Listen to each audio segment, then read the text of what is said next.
ये टॉपिक एक बाकी सारे बच्चे अपने कॉपी में फ्रेश पेज पे थ्योरी के हेडिंग दे दीजिए calorimetry.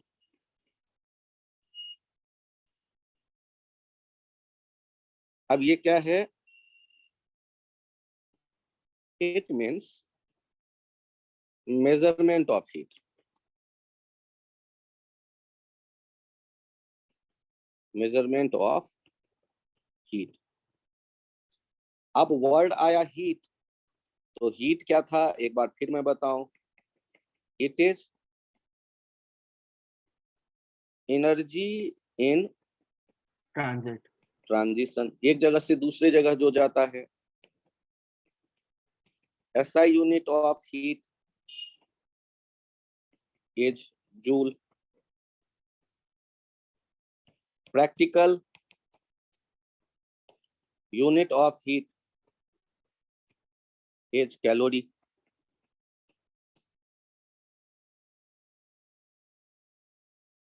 One calorie is heat required by 1 gram water to raise its temperature through 1 degree centigrade.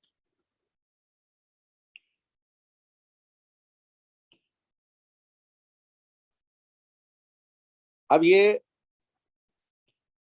14.5 से 15.5 या एक खास डिफिनीशन में दिया जाता है रेंज। उस रेंज में जो 1 डिग्री टेम्परेचर बढ़ाने के लिए हीट चाहिए, पानी को आप गर्म करेंगे तो टेम्परेचर बदलेगा 1 डिग्री। तो 1 डिग्री 1 ग्राम के टेम्परेचर बढ़ाने के लिए जो हीट चाहिए दैट इज 1 कैलोरी। और एक रिलेशन है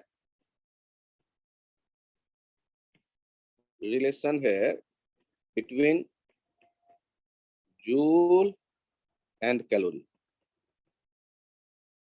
तो 1 कैलोरी हो जाता है 4.18 जूल, या जिसको जनरली 4.2 जूल याद रखते हैं, यूज करते हैं।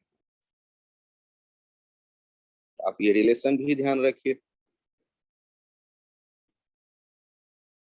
यहाँ पर डिफिनीशन है, इस डिफिनीशन को यहाँ भी एक डिफिनीशन है। इन्हें ध्यान रखिए कि हीट क्या है, एनर्जी इन ट्रांजिशन। यहाँ उनके यूनिट क्योंकि मेजर करेंगे तो हीट इज एनर्जी, यहाँ ये भी मैं बता दूं, हीट इज एनर्जी। हेंस आप यदि हीट को एनर्जी कह रहे हैं तो SI यूनिट क्या होगा? जूल। और उसको एक देखिए, बिस्किट खाते हैं और बिस्किट खा करके आपको एनर्जी मिलती है, तो ये थोड़े ना कहते हैं कि 5 जूल एनर्जी मिलेगा ये बिस्किट खाने से। यदि आप कोई मार्केट से कैडबरी मिल्क का या पर्क का पैकेट ले तो उस पे जो एनर्जी वैल्यू लिखा होगा वो कैलोरी में लिखा होगा। तो कैलोरी काफी यूज में आता है। और यदि कैलोरी आप यूज करते हैं तो किसके लिए वो यूनिट है? वो यूनिट है जूल के ही तरह का एनर्जी के लिए। और उनमें रिलेशन क्या है? 1 कैलोरी होता है 4.18 जूल। वाटर की यदि कोई डेंसिटी पूछे तो आप क्या कहते हैं कि density of water, density of water, तो जनरली ये लिखते हैं 1 ग्राम पर सेंटीमीटर क्यूब at 4 डिग्री। इसका मतलब ये हुआ कि वाटर केवल लीटर में मेजर किया जाएगा ऐसा नहीं है, वो ग्राम में भी मेजर कर सकते हैं ना आप। तो ये मत सोचना कि 1 ग्राम के 1 डिग्री टेम्परेचर बढ़ाने के लिए जो हीट चाहिए वही 1 कैलोरी है। यहाँ 1 लीटर के लिए मत सोचिएगा 1 लीटर को बढ़ाने के लिए 1 डिग्री जो हीट है वो है 1 कैलोरी, फिर गड़बड़ हो जाएगा। तो ऐसा कोई कंफ्यूजन मन में मत रखिएगा। तो फिर से मुझे बताइए हीट क्या हुआ? एनर्जी जो चल के जा रही हो, कहीं पर जमा है, रुका हुआ एनर्जी है, उसे हीट नहीं कहेंगे। सन से अर्थ तक हीट रेज, सन रेज आ रही है, वो एनर्जी आ रही है, दैट इज हीट। यदि आप लोहे के सिरे को आग पे रख दें और दूसरे सिरे को हाथ में पकड़े रहें तो कुछ देर में वो गर्मी आप फील करेंगे। मतलब लोहे लोहे में कंडक्ट होकर, चलकर, जैसे इलेक्ट्रिक करंट होता है वैसे हीट करंट चलकर आपके हाथों तक आई, आपने फील किया कि लोहा गर्म हो रहा है। तो एनर्जी जो कहीं जमा है उसको हीट नहीं कहेंगे, जो चल रहा है उसे हीट कहेंगे। अब यहाँ पर मैंने आपको ये बता दिया हीट, उसका ऐसा यूनिट आपने देख लिया, प्रैक्टिकल यूनिट देख लिया, उनमें रिलेशन देख लिया, ये कॉपी पे मार्क कर लें। ये एक नया चैप्टर है जो बहुत छोटा चैप्टर है, और ये ही आपके थोड़ा थोड़ा आपको latent heat, specific heat term देख रहे होंगे जो यूज हो रहा है। तो आप एक नया चैप्टर देख रहे हैं, साफ सुथरे पेज पे नोट कर डालिए यहाँ तक, फिर आगे हम लोग बढ़ते हैं।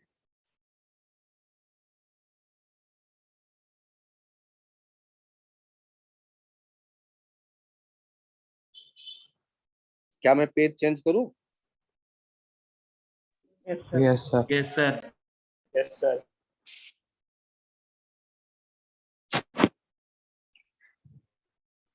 यहाँ इस बात को समझिए, एक टर्म आता है, ये भी डिफिनीशन है किसके लिए? Specific heat.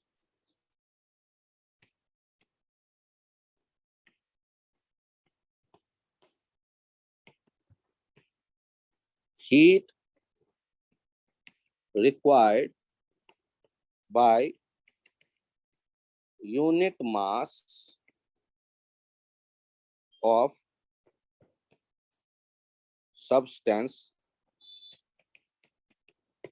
to raise its temperature through unit degree centigrade is called specific heat of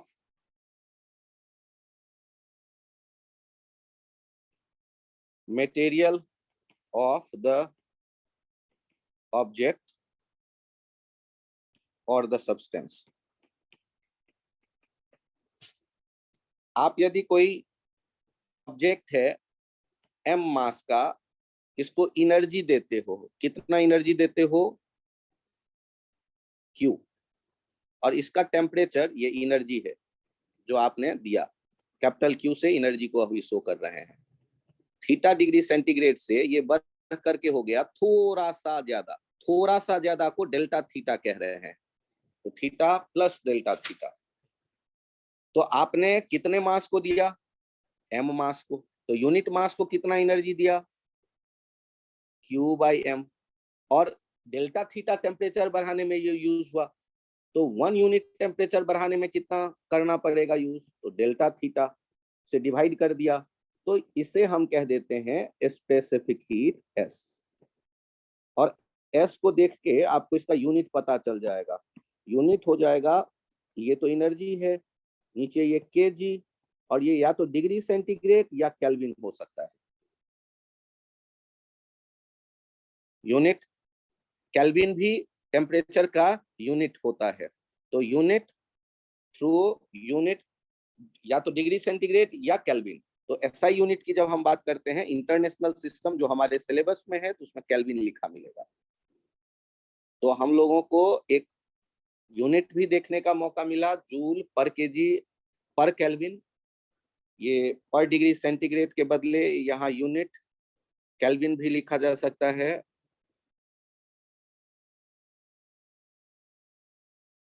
unit एक बार फिर से बताना ये वाला के और डिग्री सेंटीग्रेड, यूनिट केल्विन और यूनिट डिग्री सेंटीग्रेड। एक बार एक और बता दो।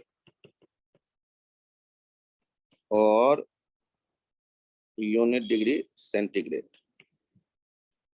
हाँ, एक बार और मैं बताता हूं, पहले आप इसे नोट कर लें प्लीज। इसको मैं अगले पेज पे एक बार समझाता हूं। मान लो ये एक ऑब्जेक्ट है, लोहे का एक टुकड़ा है, मान लो आयरन ब्लॉक, और इसको मैंने हीट प्रोवाइड किया, गरम किया, कितना, क्यू, और इसका टेम्परेचर बदला, थीटा से बदल करके हो गया theta plus delta theta. Sumit, delta theta जब लिखेंगे तो इसको आप दिमाग में रखिएगा, स्मॉल, वेरी स्मॉल अमाउंट या स्मॉल अमाउंट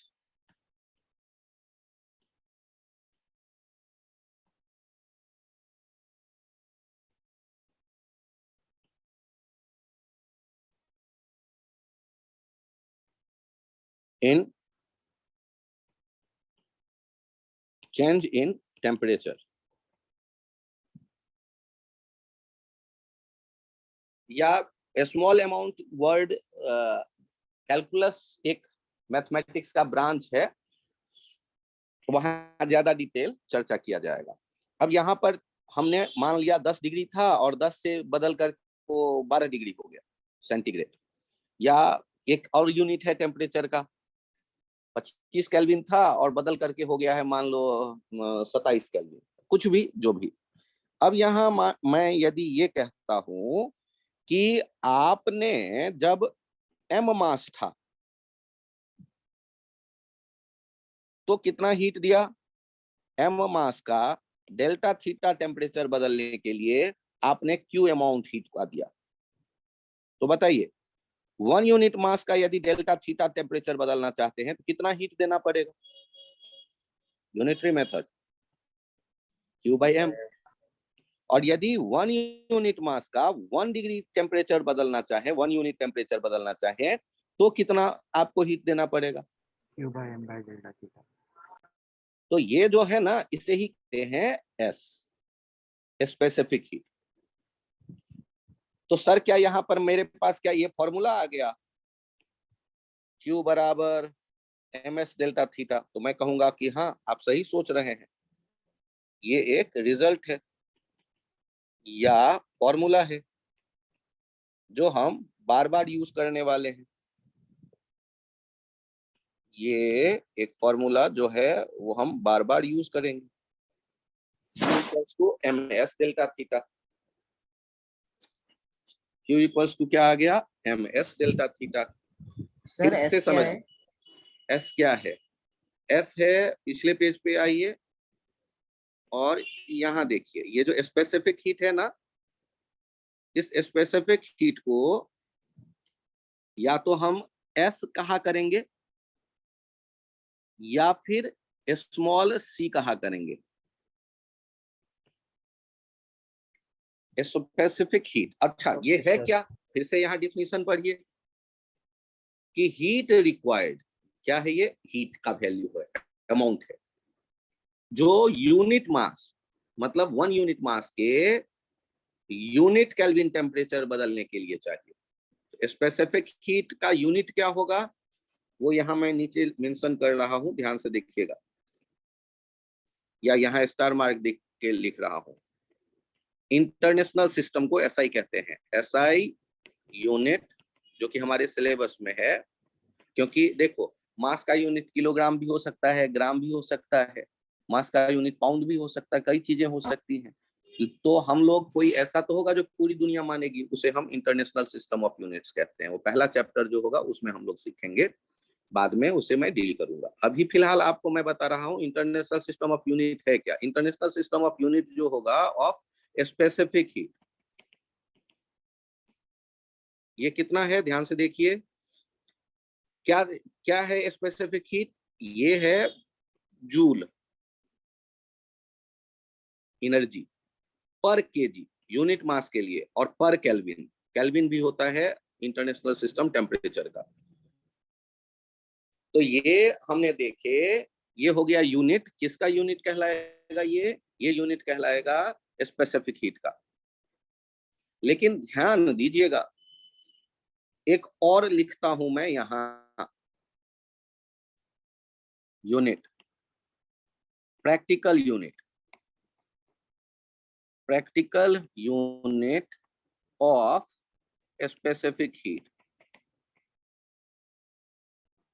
is, ध्यान दीजिएगा, आप जानते हैं कैलोरी भी यूनिट है एनर्जी का और ग्राम यूनिट है मास का, तो कैलोरी पर ग्राम, और डिग्री सेंटीग्रेड ज्यादा यूज करते हैं आप तो पर डिग्री सेंटीग्रेड, तो ये भी यूनिट हो सकता है। तो ज्यादातर जो हम सवाल बनाएंगे इस चैप्टर में, कैलोरीमेट्री चैप्टर में, तो प्रैक्टिकल यूनिट यूज करेंगे कैलोरी पर ग्राम पर डिग्री सेंटीग्रेड। जूल पर केजी पर केल्विन भी यूनिट हो सकता है इंटरनेशनल सिस्टम का, लेकिन ज्यादातर हम जो सामने यूज होता देखेंगे कैलोरी पर ग्राम पर डिग्री सेंटीग्रेड। अच्छा ध्यान से सोचिएगा कि ये लोहे का एक छोटा ब्लॉक हो और लोहे का एक बड़ा ब्लॉक हो, दोनों का स्पेसिफिक हीट अलग अलग होगा या एक जैसा होगा? सर सेम होगा। तो हाँ, तो ये स्टार मार्क ध्यान रखिएगा, specific heat is property of material of object,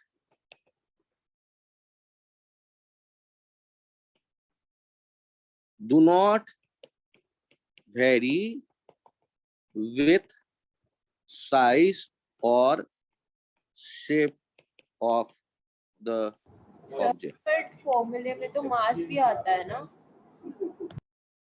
तो आपसे कोई पूछे कि वाटर की डेंसिटी कितना है, तो आप कहते हो 1 ग्राम पर सेंटीमीटर क्यूब, तो इसमें मास भी तो आता है।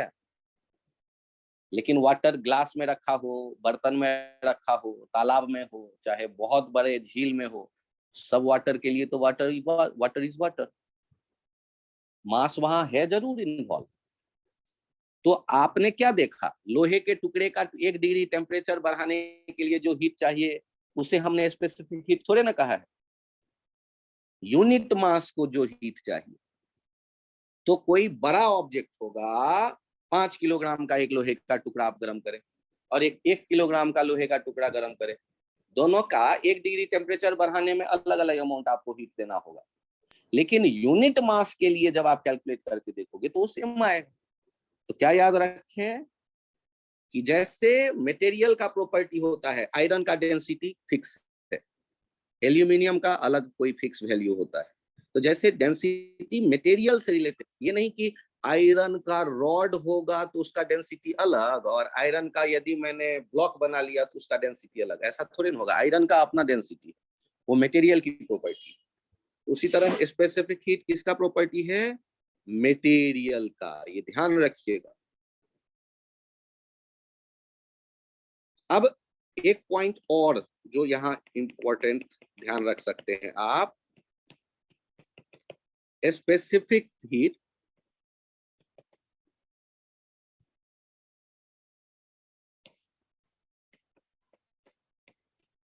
Depends on state. स्टेट कहने से क्या दिमाग में आएगा? Solid, liquid, gas off substance. मतलब वाटर आइस के, या तो वाटर आइस के फॉर्मेट में होगा या वेपर के फॉर्मेट में होगा या वाटर के, सबके मॉलिक्यूलर कॉन्स्टिट्यूएंट पार्टिकल वो तो एक ही जैसा है, H2O। तो यहां ध्यान रखिए, स्पेसिफिक हीट जब आप देखते हैं आइस के लिए तो ये होता है 1/2 कैलोरी पर ग्राम पर डिग्री सेंटीग्रेड, जबकि वाटर के लिए होता है, ये आपने अभी कुछ देर पहले देखा था कि 1 कैलोरी चाहिए 1 ग्राम के 1 डिग्री सेंटीग्रेड बदलने के लिए। तो आपको ये पता चल गया कि ये स्टेट पे जो है वो डिपेंड करता है।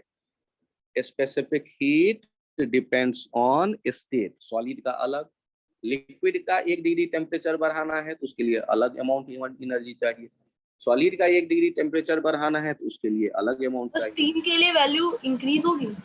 अब स्टीम के लिए जो होगी तो स्टीम किस फॉर्मेट में हो जाएगा, गैस में। तो जब गैस के बारे में चर्चा किया जाएगा अलग एक चैप्टर है, तो उस चैप्टर में उसके बारे में हम बात करेंगे। ठीक, तो आज हम किसके बारे में बात कर लें, आइस के बारे में और वाटर के बारे में, और गैस के बारे में अलग चैप्टर में चर्चा किया जाएगा, अलग वैल्यू होगा और उसमें कोई एक फिक्स वैल्यू नहीं होता, इसीलिए यहाँ वो नहीं लिखवाया जाएगा।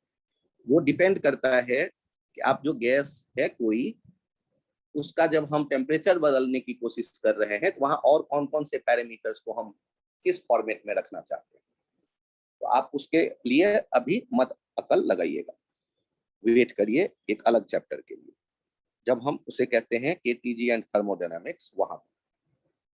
तो फिलहाल किसके किसके लिए आपने तैयारी की कि स्टेट पे डिपेंड करता है, ये आपको समझ में आ गया, सॉलिड, लिक्विड और गैस। अब ध्यान से देखिए इसका मीनिंग क्या है। आपको फ्रीजर में रखा था आइस -20 डिग्री सेंटीग्रेड पे,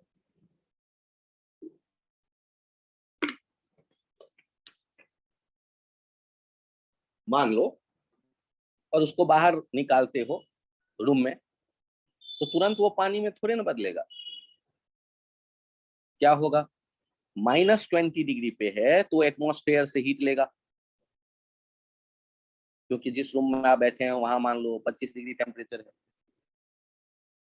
और पहले -20 से होगा -19, फिर -18, -5, -4, -3, फिर 0। तो वहां एक एक डिग्री का जो टेम्परेचर बदलाव आप होता देख रहे हैं, तो 1 ग्राम आइस जो होगा उसको 1/2 कैलोरी एनर्जी चाहिए 1 डिग्री टेम्परेचर बदलने के लिए, चाहे वो बढ़ाए चाहे वो घटाए। तो यहाँ आइस क्या होगा, बढ़ा रहा होगा टेम्परेचर, -19 से -18, -18 से -17। और यदि एक बाल्टी वाटर है, एक बर्तन में पानी भरा हुआ है वाटर, तो 1 ग्राम पानी के 1 डिग्री टेम्परेचर बढ़ाएंगे तो उसके लिए 1 कैलोरी एनर्जी चाहिए।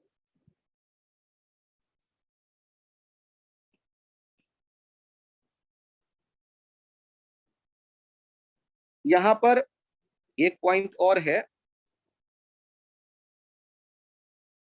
वेरी, ये बहुत कम यूज में आता है लेकिन आप देख लीजिए,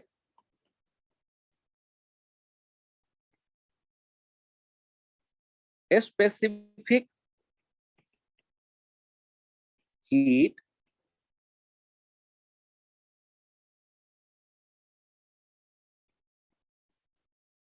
डिपेंड्स ऑन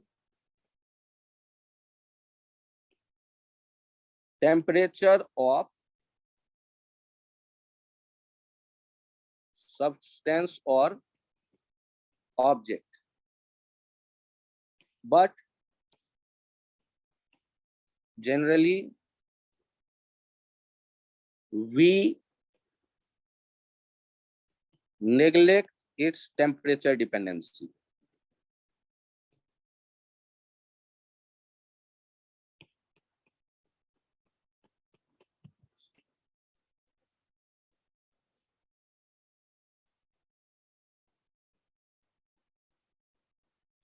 ये जो स्पेसिफिक हीट है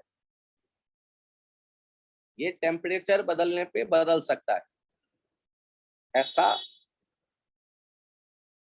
डिटेल एनालिसिस करेंगे तो ऐसे क्वेश्चन भी मिलेगा हमें, लेकिन कम, एक्सेप्शनली 1-2 आईआईटी ने भी पूछा है, लेकिन ये बाद की बात है। जनरली हम क्या करने वाले हैं,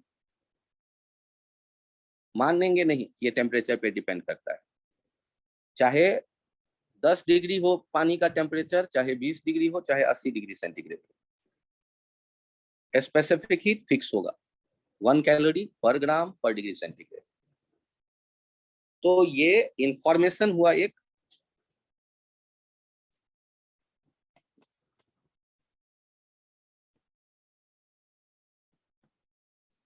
और इनका यूज भी देखेंगे एक दो एग्जाम्पल में बाद में। ये पेज नोट कर लिया आपने? Yes sir. Yes sir.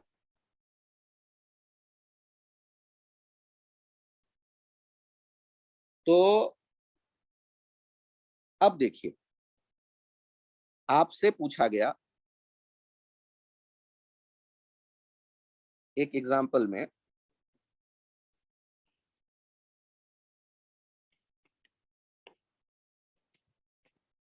यहां 40 gram water at 20 degree centigrade है। इसमें कितना हीट ऐड करूं? ये जो पानी है ये बदल जाए 40 gram water at 30 degree centigrade में। कैसे सोचे? तो याद करिए हमारे पास Q के लिए कौन सा फॉर्मूला है? Q बराबर है यूनिट मास के यूनिट डिग्री टेम्परेचर बदलने के लिए चाहिए होता है S। तो M मास के यूनिट डिग्री टेम्परेचर बदलने के लिए कितना हीट चाहिए होगा? M into S। और यदि 1 डिग्री टेम्परेचर बदलना है तब है ये S। डेल्टा थीटा टेम्परेचर बदलेंगे ये MS डेल्टा थीटा हो जाएगा। तो जो हीट चाहिए, देखिए हमारे पास कितना ग्राम है वाटर? 40 ग्राम। और स्पेसिफिक हीट हमने क्या याद किया है? 1 कैलोरी पर ग्राम पर डिग्री सेंटीग्रेड। और टेम्परेचर कितना बदलना हम चाहते हैं? 20 डिग्री से 30 डिग्री कर देना चाहते हैं। तो चेंज इन टेम्परेचर कितना होगा? 10 degree Celsius. 30 degree centigrade minus 20 degree centigrade. एक लाइन और नीचे मैं लिख लूं, 40 ग्राम इंटू 1 कैलोरी पर ग्राम पर degree centigrade into 10 degree centigrade. अच्छा ध्यान से देखना, ये यूनिट भी वैसे ही काट पीट करते हैं जैसे नंबर को। अब अपने पास क्या रिजल्ट आ रहा है? अपने पास आ 400 गया कैलोरी। 400 कैलोरीज। 400 कैलोरी। क्या ये टफ क्वेश्चन है या आसान क्वेश्चन है? तो एक बार फिर से बता दें। हाँ एक बार फिर से बताता हूँ। आप मुझे ये बताइए S क्या है?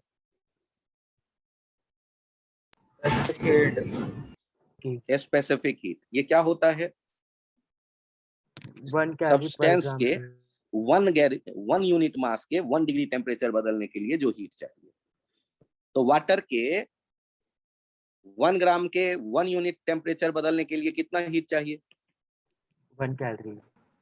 1 कैलोरी जनरली पर ग्राम पर अगर डिग्री हमारे पास m किलोग्राम मास है और हमने उसे Q हीट दी है और उसका टेम्परेचर बढ़ गया है T डिग्री सेल्सियस से, तो हमने जो उसे हीट दी है उसे लिख सकते हैं MCT। ये C क्या है? Specific heat. ठीक है, अब हम यही से देखो हमें यहाँ क्या एनर्जी कैलकुलेट करनी थी जिससे उसमें बदल।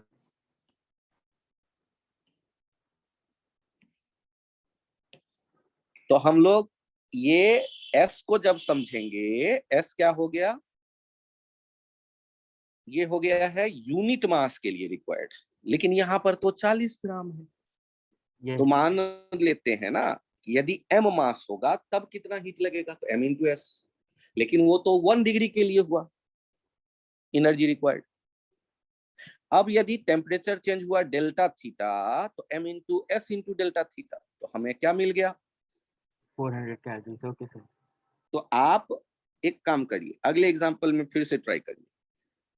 यहां पर है 20 gram water at 30 degree centigrade और इसको हीट देना है। कितना हीट ऐड करेंगे?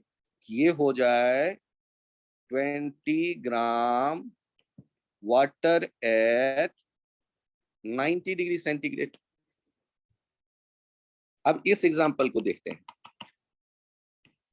चलिए सॉल्व करते समय पहले ये सोचिए कि सर, कितना 120 अमाउंट अवेलेबल है, m 20 ग्राम, और टेम्परेचर डिफरेंस कितना होने वाला है, 90 minus 60 degree. 30 that is 60 degree centigrade. और हम चाहते क्या है, कितना हीट देना पड़ा, स्पेसिफिक हीट कितना है वाटर के लिए, ये भी हमें याद है, 1 कैलोरी पर ग्राम पर डिग्री सेंटीग्रेड। तो अब हम कैसे क्यू कैलकुलेट करें, हीट रिक्वायर्ड क्या हो जाएगा, 1200 ms कैलोरीज हो जाएगा। डेल्टा थीटा 20 इंटू 1 इंटू 60 1200 और यूनिट एनर्जी का कैलोरी वाला रख दिया। जिन लोगों को ये समझ में आया हो हैंड राइज करें प्लीज।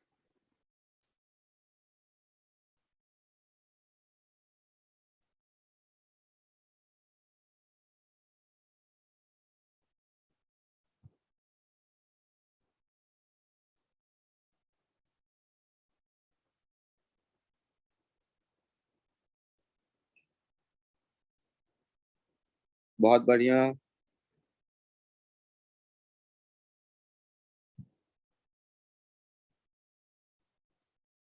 पार्थ एक बार और समझाओ बालक। हर्ष, सर आ गया हाँ। था, मेरे को समझ में, मुझे ऑप्शन नहीं मिल रहा था हैंड रेज करने का। अच्छा कोई बात नहीं हर्ष, बहुत बढ़िया समझ में आ गया, तो बहुत खुशी की बात। हर्ष बालक एक बार और समझाऊं आपको। चलिए नेक्स्ट फिर से देखते हैं, ध्यान दीजिएगा, यहाँ एग्जाम्पल में थोड़ा सा मैं चेंज कर रहा हूं। ये है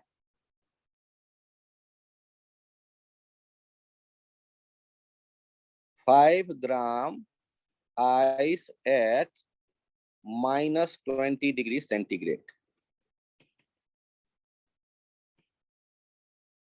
ओके हर्ष, समझ में आ गया, बहुत बढ़िया। अब यहाँ चेक करिए हम इसको कितना हीट दें, कि ये जो है रहे तो आइस ही, हीट देने पे वो 5 ग्राम से 6 ग्राम कभी नहीं होगा। हीट देने से स्टेट बदल सकता है, टेम्परेचर बदल सकता है, मास मास नहीं नहीं बदलेगा। 5 gram ice eight -10 degree centigrade. सोचो हीट देते हैं और ये चला आया -20 से -10 पे, बताओ कितना हीट देना सर होगा। 5 कैलोरीज। अरे गजब, बहुत बढ़िया। एक बार फिर से चेक करो, पहले m नोट करते हैं 5 ग्राम, फिर s नोट करते हैं आइस का, याद करो 1/2 कैलोरी। हाँ कैलोरी, ये याद रहता है हम लोगों को एग्जाम में, वैसे और कोई मटेरियल होगा तो उसका दिया गया रहेगा, ग्राम पर डिग्री सेंटीग्रेड। और हमने टेम्परेचर कितना चेंज किया है, 10 डिग्री 10 सेंटीग्रेड। डिग्री। और हम ढूंढ किसको रहे हैं, कितना हीट देंगे, एनर्जी। फॉर्मूला क्या था अपने पास, बताना, sir Q 25 equals to calorie. ms delta theta. 25 calorie होगा। 35 5 इंटू 1/2 इंटू 10, ये 25 कैलोरी।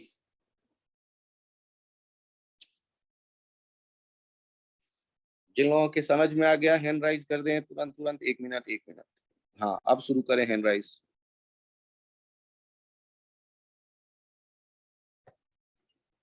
तो हमें ये ध्यान रखना है एस कौन सा यूज करेंगे। Okay sir.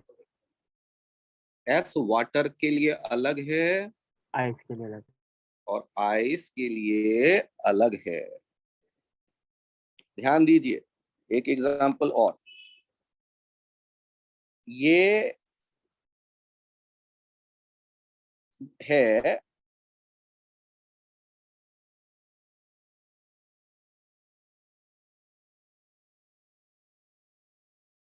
बालक, कौन से डिफरेंस की बात कर रहे हो,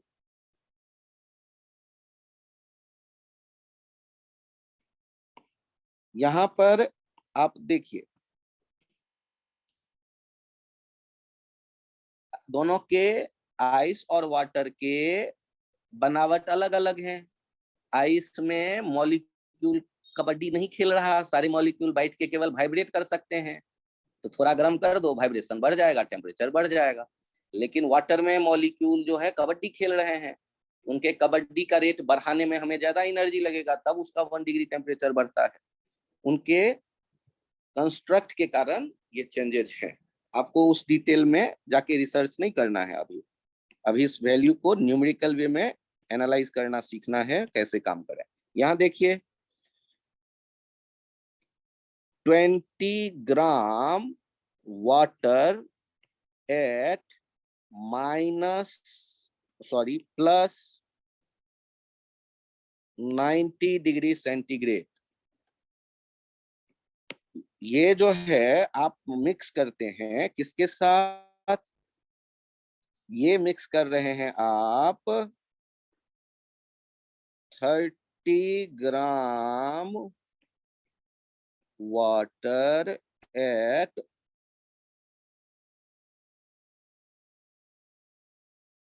10 डिग्री सेंटीग्रेड।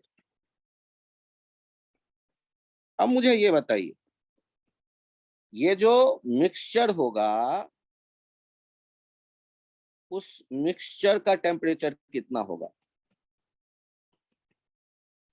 तो यदि हम 90 डिग्री वाला पानी को 10 डिग्री वाले पानी से मिक्स करेंगे तो टेम्परेचर क्या 100 डिग्री हो जाएगा या 90 और 10 के बीच में रहेगा? यही पूछना था मेरे को। सर उनके बीच में रहेगा। बीच में रहेगा। हाँ, प्रैक्टिकली 90 और 10 के बीच में रहेगा। हाँ, physics is study of nature and it's law. अपना अकल ये मत लगाओ कि मैं किताब में पढ़ूंगा, प्रैक्टिकली सोचो।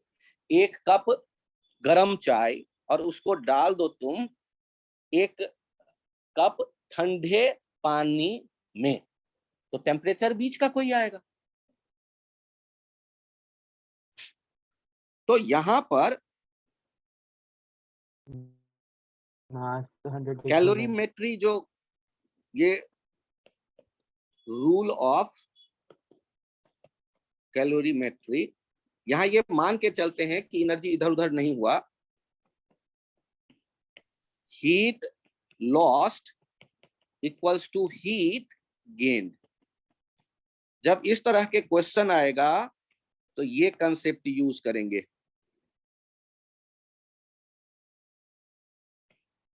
हीट लॉस्ट हीट गेन, ये रूल क्या दिख रहा है आपको? Heat loss equals to heat gain. अब बताओ इसमें लूज करने वाला कौन है? 90 डिग्री वाला या 10 डिग्री वाला? 90 वाला। अब ध्यान से देखना, क्या कभी तुम ऐसे बोलते हो कि आज मुझे -200 रुपये का लॉस हो गया?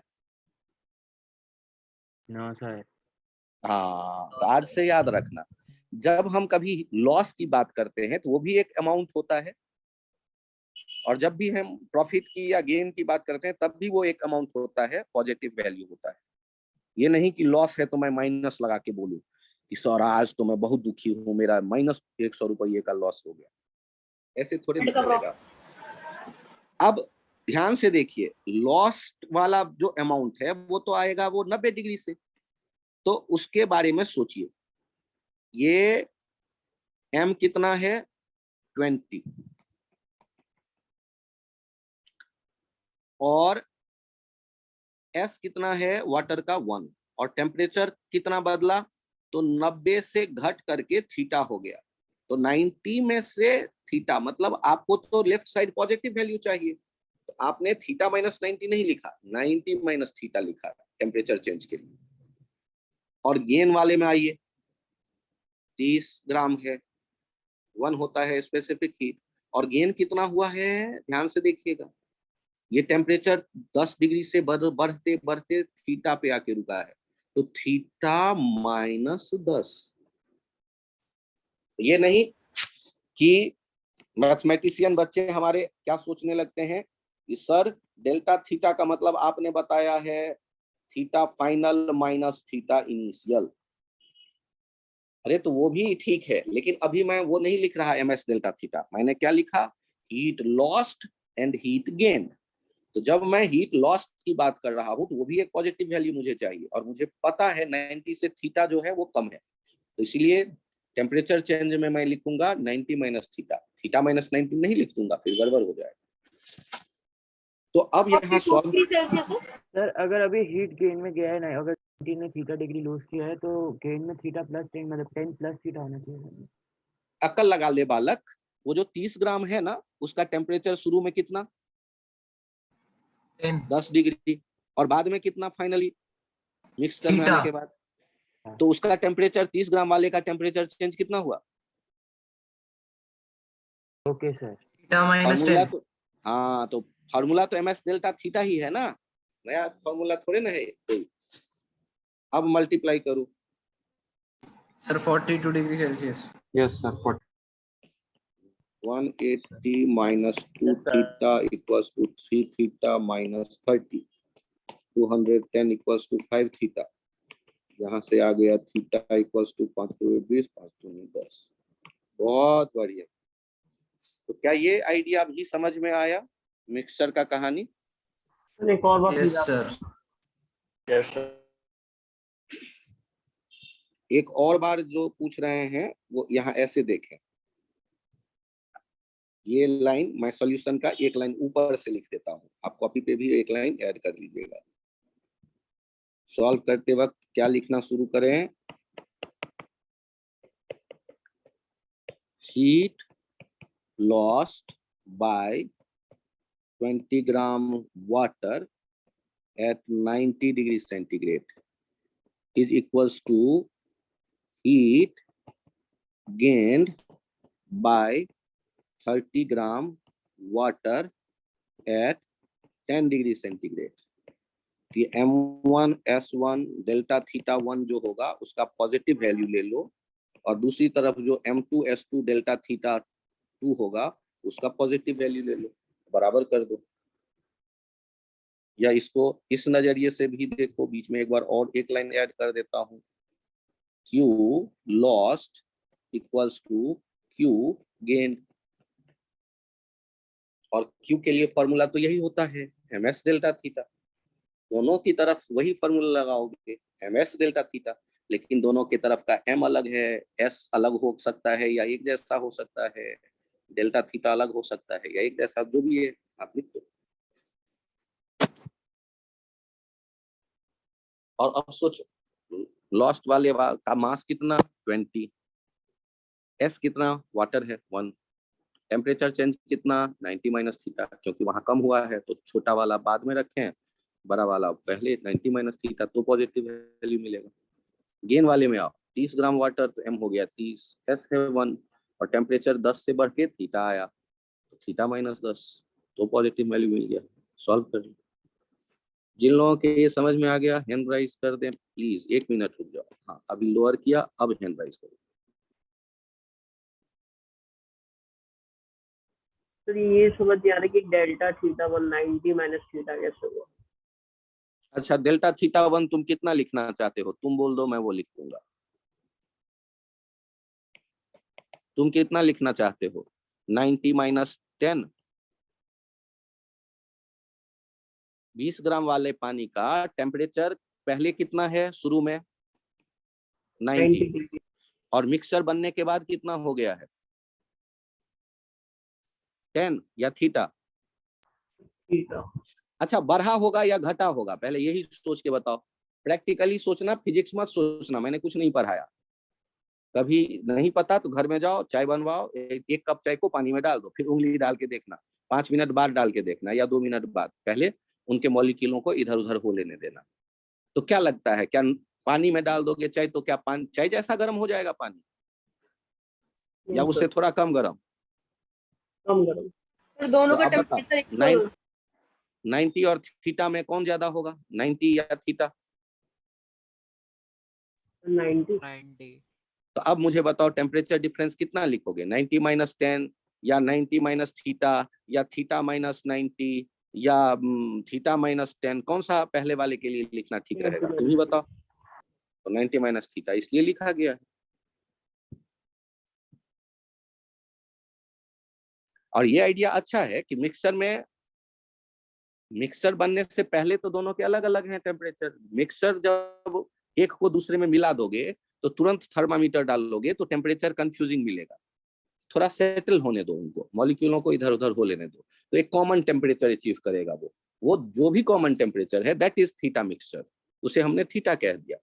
और वो 90 से कम होगा और 10 से ज्यादा।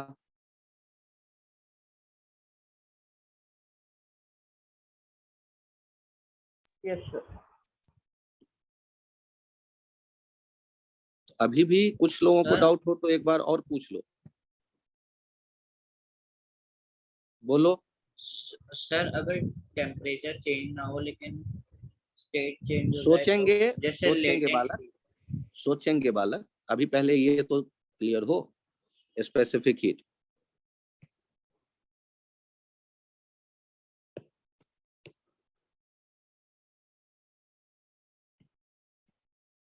यहाँ चेक करिए, फिर से देखिए और खुद सोचिएगा। इस एग्जांपल में भी 100 gram water at 20 degree centigrade,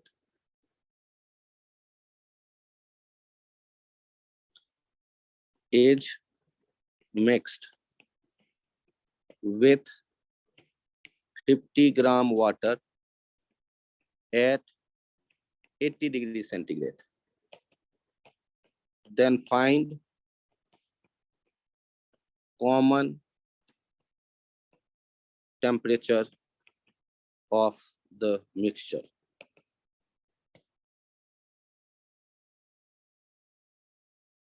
यहाँ एज्यूम करना है कोई एनर्जी एनवायरनमेंट में नहीं गया मिक्सर से बाहर। तो सॉल्व करते वक्त कहां से शुरू करें कहानी? Q lost equals to Q gained. M1 S1 delta theta 1 magnitude लेना है positive value, M2 S2 delta theta 2। Loss किसका हुआ होगा? वो 80 डिग्री वाले का। बहुत बढ़िया, 50 इंटू 1 इंटू 80 से वो चला आया होगा थीटा पे, कम हुआ तो इसलिए 80 माइनस थीटा। और गेन किस में हुआ होगा? वो 100 ग्राम जो है, 100 इंटू 1 इंटू डेल्टा थीटा। तो यहाँ तो बढ़ा होगा टेम्परेचर, 20 से हुआ होगा थीटा, तो थीटा माइनस 20, तब पॉजिटिव वैल्यू मिलेगा। अब सॉल्व करना है मुझे, तो सॉल्व करना है तो यहाँ कट पिट करें, 50 2 जा 100। अब देखिए कितना आया, 80 minus theta equals to 2 theta minus 40। 120 या 80 plus 40 equals to 2 theta plus theta.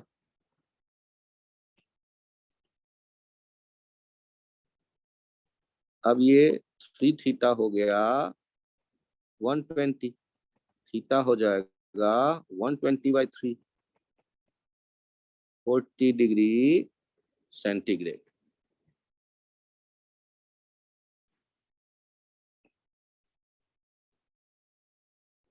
क्या लग रहा है कि ये ठीक है, समझ में आ गया है या बहुत टफ है, मुश्किल है?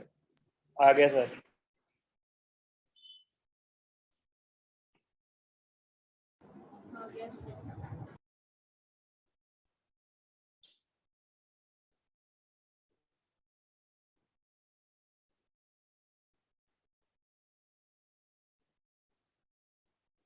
नोट कर लिया सबने? चेंज करूं पेज? नहीं सर, एक सेकंड। Yes sir. हाँ नोट कर लो, नोट कर लो। किन्हीं को यदि पूछना भी है तो पूछिए, कोई स्टेप यदि नहीं पसंद आ रहा है, क्योंकि सीखते समय एक ही बार में समझ में आए ये जरूरी थोड़े ना है। तो आप 2 बार पूछिए, 3 बार पूछिए। एक फॉर्मूला आज बताया है, कोई बड़ा काम नहीं किया, MS delta theta. S water का आपको याद करवा दिया, आइस का हमने याद करवा दिया।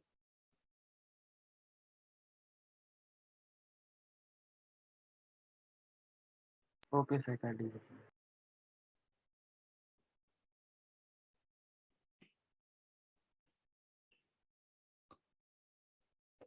अच्छा देखो, ऐसा भी तो हो सकता है कि पानी को गर्म गरम करते गए गैस पे रख के, बढ़ता गया 1 डिग्री 2 डिग्री 3 डिग्री होते होते 100 डिग्री सेंटीग्रेड पे पहुंच गया। तो मैं तो चाय बनाने के लिए पानी डालकर गैस पे और क्लास में आके बैठ गया, मैं भूल गया कि चाय भी चढ़ाई हुई है आके। तो क्या होगा, 100 डिग्री के बाद वो 150 डिग्री 200 डिग्री 400 डिग्री पे पहुंच जाएगा पानी। प्रैक्टिकली सोचना, फिजिक्स मत लगाना। फिर वेपर पानी बन जाएगा। पानी स्टीम का बन 100, हाँ बहुत बढ़िया। तो कितने डिग्री पे स्टीम बनता है? 100 डिग्री सेल्सियस। 100 डिग्री से Celsius.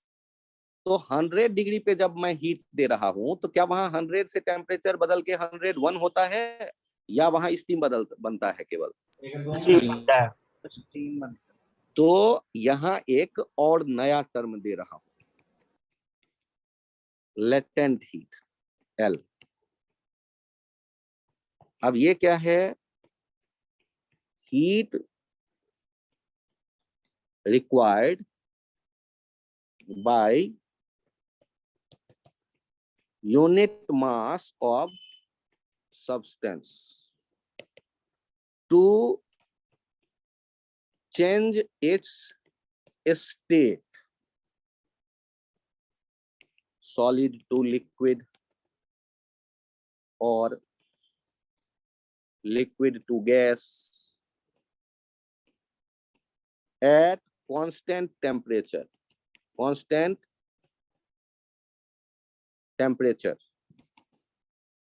is called latent heat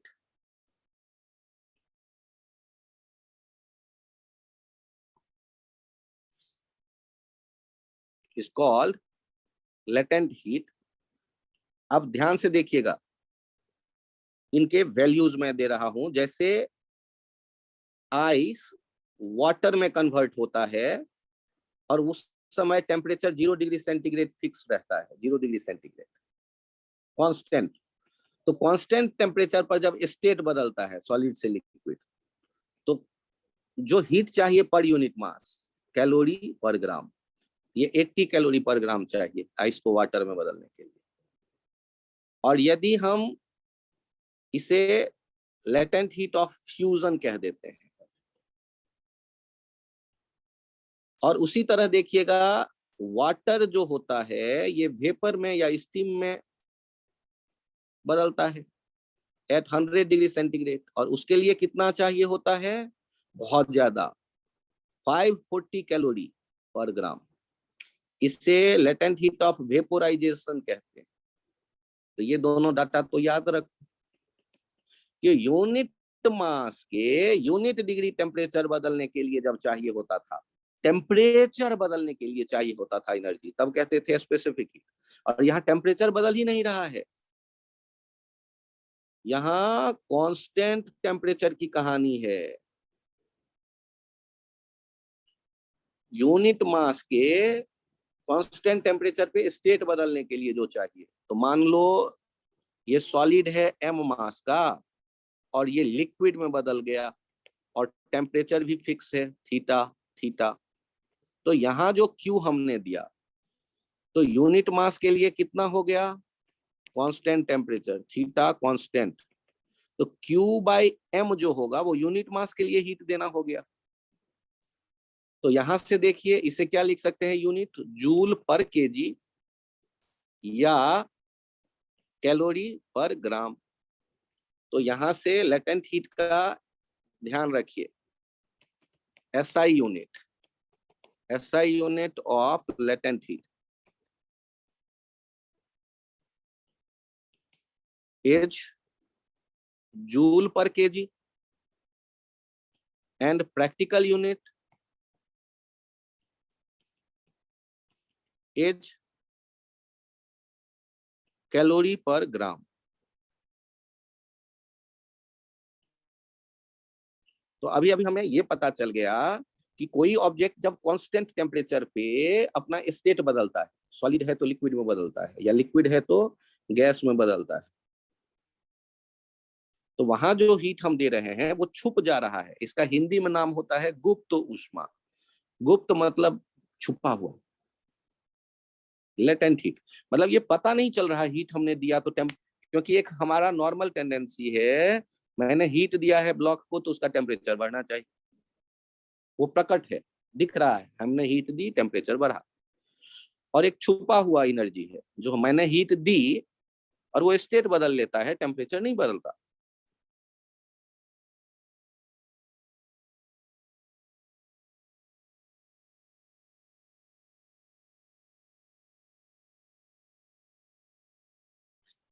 यदि फ्रीजर से मैं निकालूंगा -20 डिग्री का आइस और उसको आप एनर्जी दोगे तो तुरंत पानी में नहीं बदलेगा। -20 डिग्री से अपना टेम्परेचर बढ़ाएगा, पहले स्पेसिफिक हीट अपना काम करेगा, 0 तक आएगा ना। पहले धीरे धीरे टेम्परेचर बदलते हुए 0 तक आएगा, फिर भी हीट हम देते रहेंगे तो फिर वो पिघलना शुरू करेगा, और जब तक पूरा नहीं पिघल जाएगा तब तक टेम्परेचर नहीं बदलेगा, और जब पूरा पिघल जाएगा तब भी हीट देते रहेंगे तो फिर से टेम्परेचर बढ़ना शुरू होगा। ये पेज नोट कर लिया, मैं पेज चेंज करूं? सर इस केस में स्पेसिफिक हीट 0 हो जाएगी ना।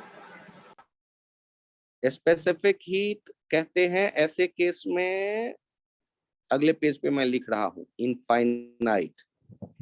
Sir sorry, infinite divide by 0।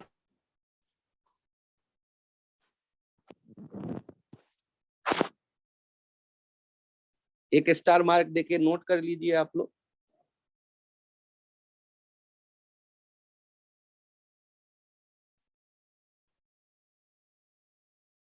When state is changing at constant temperature, State changing. in that particular case, specific heat will be infinite.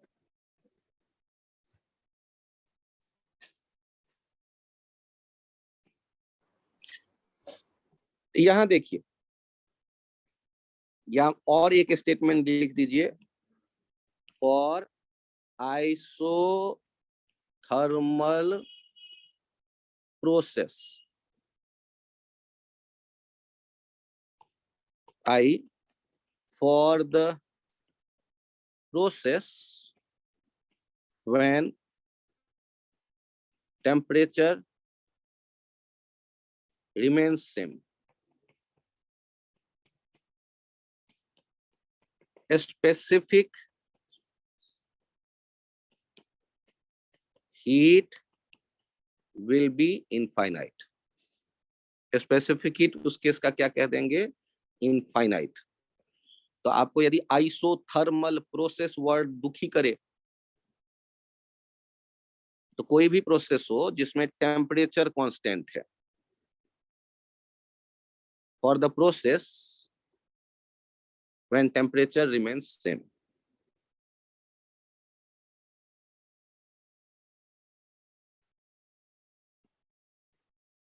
या तो व्हेन लिख दो या वेयर लिख दो, where temperature remains same, specific heat will be infinite. वहां specific heat नहीं सोचेंगे।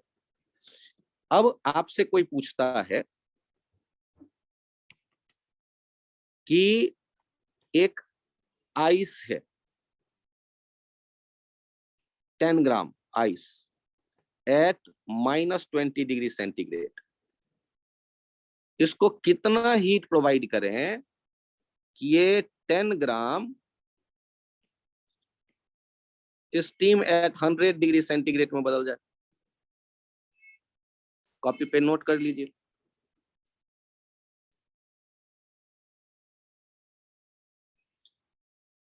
टेन ग्राम आइस है एट 20 डिग्री सेंटीग्रेड,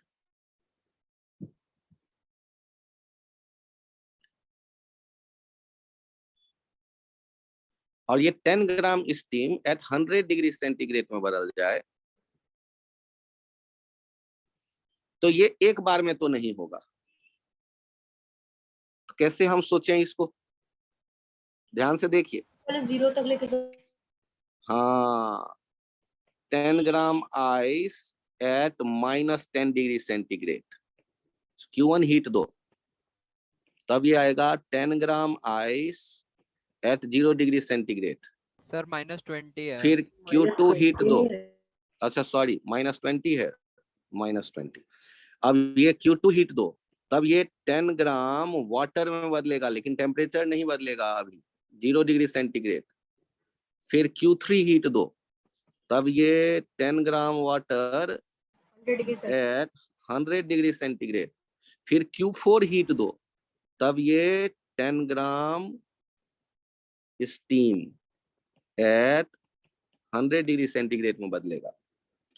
अब बताइए कहां पर ms डेल्टा थीटा यूज होगा और कहां पर ml यूज होगा? पहले वाले टुकड़े में क्या यूज करेंगे, ms डेल्टा थीटा या ml? पहले प्रोसेस में टेम्परेचर बदला या नहीं बदला? बदला है सर। तो क्या यूज करेंगे? Sir 6800 degree. हाँ, यहाँ यूज करेंगे आप Q1 m S1 delta theta 1। अच्छा चलो अगले वाले सेक्शन में क्या करने वाले हो? यहाँ पर ये टेम्परेचर बदला या कांस्टेंट है? कांस्टेंट है। क्या यूज करेंगे, ml।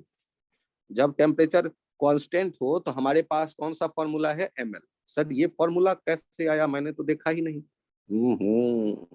L बराबर क्या लिखा था, Q/m। Q बराबर क्या हो गया, ml। इसको घेरो, डब्बे में डालो और इसको 5 स्टार बना दो, याद रखो इसे। क्यों लिखने के दो तरीके हो गए। जब टेम्परेचर बदलेगा, व्हेन टेम्परेचर कांस्टेंट, जब कांस्टेंट है तो ये temperature constant, state is changing, state is changing. और Q बराबर ms डेल्टा थीटा कब यूज करेंगे, ये फॉर्मूला कब यूज करते थे, when temperature is changing, temperature is changing. ये कंसेप्ट ध्यान रखना। यहाँ ml वाला फॉर्मूला देखो, L है यूनिट मास के स्टेट चेंज के लिए रिक्वायर्ड, तो m इंटू एल क्या हो जाएगा, वो हो जाएगा यूनिट मास, टोटल जो m मास है उसके लिए,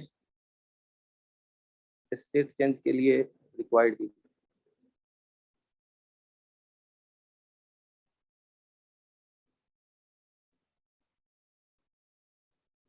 अगला वाला देखिए,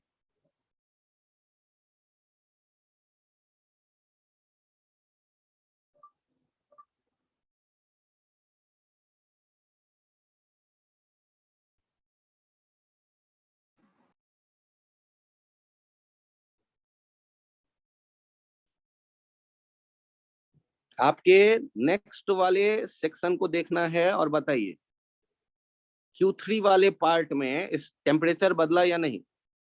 यस सर। यस। तो वहां क्या यूज होना चाहिए, ms डेल्टा थीटा। बहुत बढ़िया, ms3 डेल्टा थीटा या ms डैश डेल्टा थीटा 3।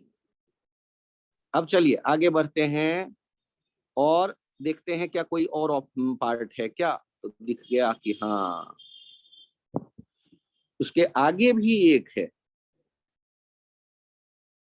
उसके आगे भी एक है, तो इसके लिए बताइए क्या यूज होगा, Q4 Q/L। हाँ ml डैश।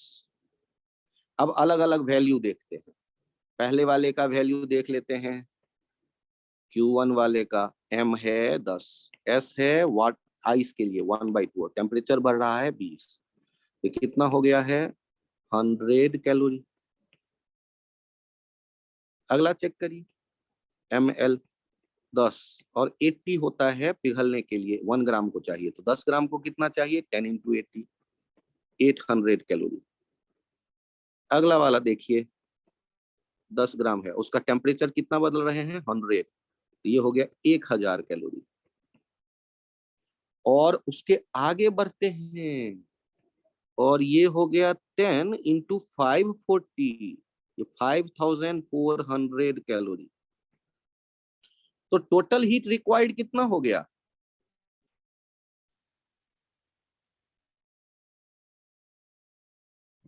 देखिए 1900।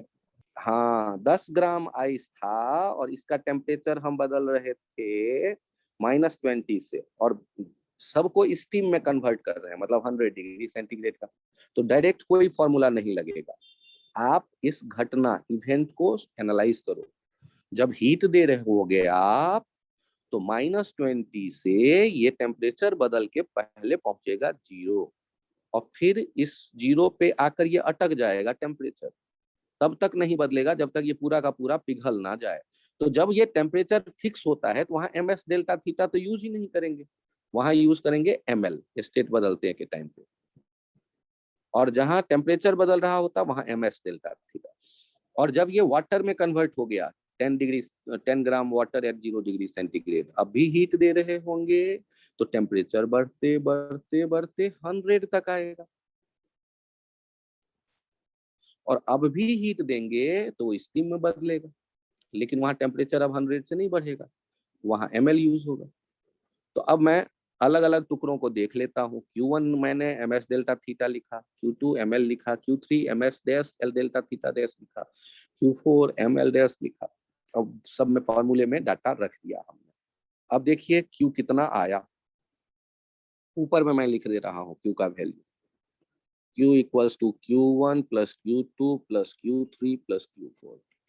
डाटा रख लो,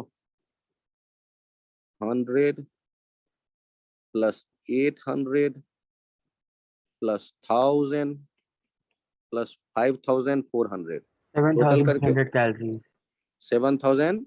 300। कैलकुलेशन चेक कर लेना, मैंने कोई ऐड नहीं किया। तो ये आपको आइडिया मिला कि आखिर बदलाव किस तरह से हो रहा है।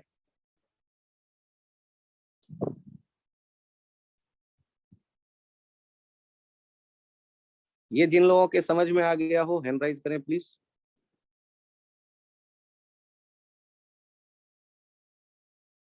बहुत बढ़िया।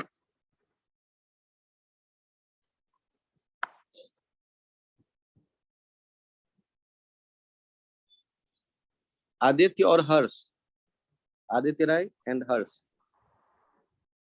सर ये पेज समझ नहीं आया, पावर कट हो गया तो कनेक्शन अच्छा, लॉस। अब पावर ऑन कर लो, सुनो मेरी बात। आइस कितने डिग्री पे है क्वेश्चन में? अरे वो पढ़ के तो बोल दो आदित्य। सर आपने क्या बोला, एक बार बताना। क्वेश्चन में क्या पूछा गया है ये बताओ मुझे। काले रंग से लिखा हुआ है ऊपर में, पढ़ो। सर कि 10 ग्राम आइस को -20 डिग्री सेंटीग्रेड से हम कितना हीट दें कि वो 10 ग्राम स्टीम हो जाए 100 डिग्री सेंटीग्रेड। तो क्या लगता है, क्या डायरेक्ट कोई फॉर्मूला है हमारे पास? ml लिख दूं या ms डेल्टा थीटा लिख दूं? No sir. तो बदलेगा कैसे? स्टेप वाइज सोच के देखो तो कैसे बदलता होगा। हीट गर्म करना शुरू करो इसको, क्या सीधे स्टीम बन जाएगा? नो सर, पहले वो तो सॉल्यूशन में ब्लू कलर में क्या लिखा हुआ है उसे देख लो तो, कितने स्टेप बन रहे हैं, कितने टुकड़ों में हीट देना पड़ेगा देखो। पहले -20 से कहां तक लाओगे? 0 डिग्री। और 0 के बाद क्या टेम्परेचर बदलेगा या हीट देते रहेंगे तो पिघलेगा और टेम्परेचर कांस्टेंट रहेगा? टेम्परेचर कांस्टेंट रहेगा। तो जहां जहां टेम्परेचर कांस्टेंट रहता है वहां वहां ml फॉर्मूला यूज करते हैं, और जहां जहां टेम्परेचर बदलता है वहां वहां ms डेल्टा थीटा यूज करते हैं। अच्छा चलो, अब तुमने टेम्परेचर कांस्टेंट रख के पानी में बदल दिया। अब पानी में जब बदल गया 0 डिग्री का, तब भी हीट देंगे, तब क्या होगा? क्या टेम्परेचर फिक्स रहेगा या बढ़ना शुरू होगा? ठीक है। बढ़ना शुरू होगा। और उसके बाद जब वो 100 डिग्री पे पहुंच गया तब क्या होगा? स्टीम में चेंज हो जाएगा। वहां पर ml यूज करेंगे या ms delta theta? Sir ml। बस अब ये 4 अलग अलग टुकड़े हैं, 4 अलग अलग फॉर्मूले हुए, सबको सम कर लेना। आइडिया मिल गया? Yes sir. तो हम लोगों ने आज ये देखना शुरू किया है आज कि ये ml और ms डेल्टा थीटा का क्या है चक्कर। ध्यान से देखो, यहाँ है बॉइलिंग वाटर,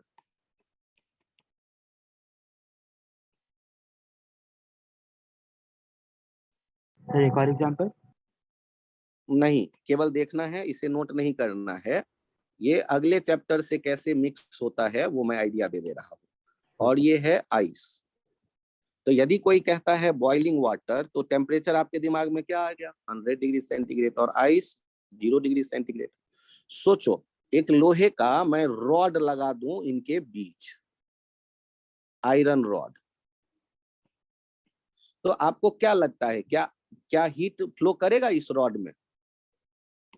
किधर से किधर जाएगा हीट, एनर्जी? तो हीट जाना शुरू करेगा इसमें, इधर से इधर। तो ये हीट छोटा सा dq dt टाइम में गया, तो इसे कहते हैं rate of flow of heat. Rate of flow of heat. अब यदि हमें यहां आइस मेल्ट करने लगेगा, मेल्टिंग ऑफ आइस दिखेगा या नहीं दिखेगा हीट के आने से? Yes sir. Yes sir. तो आपको आइस के मेल्ट होने का रेट बताना है। तो मेल्टिंग ऑफ आइस में भी हीट मिल रहा है dq/dt, और हीट दे कौन रहा है? रॉड। तो dq/dt जो रॉड के थ्रू आ रहा है, आयरन रॉड के थ्रू, और dq/dt जो मेल्टिंग के लिए चाहिए, वो तो यही दोनों होंगे ना बराबर। जो हीट देगा रॉड उसी से मेल्ट होगा। और हीट के रॉड में जो फ्लो करता है, हमने आपको बताया था, वो किस पे डिपेंड करता था? वो डिपेंड करता था कि टेम्परेचर डिफरेंस कितना है। टेम्परेचर डिफरेंस कितना है उसके डायरेक्टली प्रोपोर्शनल। लेंथ कितना है रॉड का, उसके डायरेक्टली प्रोपोर्शनल और inversely proportional. Area of cross section के डायरेक्टली प्रोपोर्शनल लेंथ के, और ये इनवर्सली प्रोपोर्शनल लेंथ के। यहाँ एक कांस्टेंट आया था, और यहाँ Q के बदले क्या हो जाएगा? dm/dt into L। L का वैल्यू जानते हैं, वो कैलोरी में जानते हैं, जूल में ले जाना होगा तो 1 कैलोरी 4.2 जूल, जूल में जाइएगा। तो आपको ये रेट वर्ड को कैसे रिलेट करना है, ये अगले चैप्टर में ये आपको दिखने लगेगा धीरे धीरे। ठीक, तो इसका अगले चैप्टर में शुरू के जो आपके 4 नंबर क्वेश्चन थे हीट ट्रांसफर में, एच.सी. वर्मा के 5-6 नंबर था, 9 नंबर था, वो सब आप थोड़ा थोड़ा समझ सकते हैं। आज के लिए यहीं तक रखते हैं। अगले टर्न पे अभी फिर से थोड़ा सा कैलोरीमेट्री ही मैं बताऊंगा, फिर मैं हीट ट्रांसफर में आऊंगा। और सुमित, आपको मैं कुछ लेक्चर फॉरवर्ड कर दूंगा।